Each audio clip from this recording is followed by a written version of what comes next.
দেখছো আজ কত সুন্দর বৃষ্টি হচ্ছে। জানি না অনেক দিন পরে এত ভারী বৃষ্টি দেখলাম। তোমার মনে হয় বৃষ্টিতে ভেজা কতটা মজার? হ্যাঁ, সত্যি কথা বলতে একটু ভয় পাচ্ছি, তবে মজা লাগছে ভাবতেই। বৃষ্টিতে ভেজা মানেই এক ধরনের স্বাধীনতা নাকি? ঠিকই বলেছ।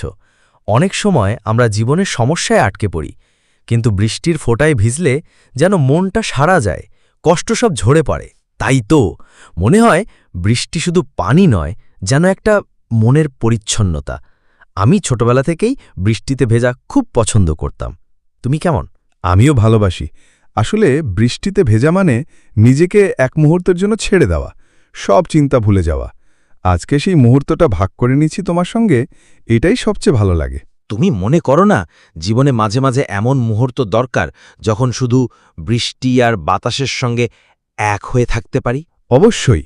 আজকের বৃষ্টি আমাদের সেই সুযোগটা দিল। চলো একটু সামনে যাই, ভালো লেগে যাচ্ছে বৃষ্টিতে ভেজা।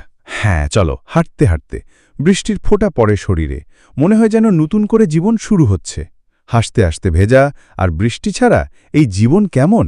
বৃষ্টির মাঝে যেন এক অদ্ভুত মাধুর্য লুকিয়ে থাকে। আমাদের ছোট্ট এই মুহূর্তগুলোই জীবনের সবচেয়ে সুন্দর স্মৃতি হয়ে থাকে, তাই না? বিলকুল। এভাবেই আমাদের বন্ধুত্ব আরও মজবুত হয়, যখন আমরা একসাথে বৃষ্টিতে ভিজি আর হাসি ভাগ করি। বৃষ্টি থামার পরও মনে হবে আজকের সেই আনন্দবোধ। আমি আজকের দিন ভুলব না। আমিও না। জীবনে বৃষ্টির মতোই মাঝে মাঝে একটু ভেজা লাগেই, নতুন করে শক্তি ফিরে পাওয়ার জন্য। আসলে বৃষ্টি আমাদের মনে করিয়ে দেয় যে জীবনের ছোট ছোট আনন্দ উপভোগ করাই হলো সুখের সত্যিকারের অর্থ।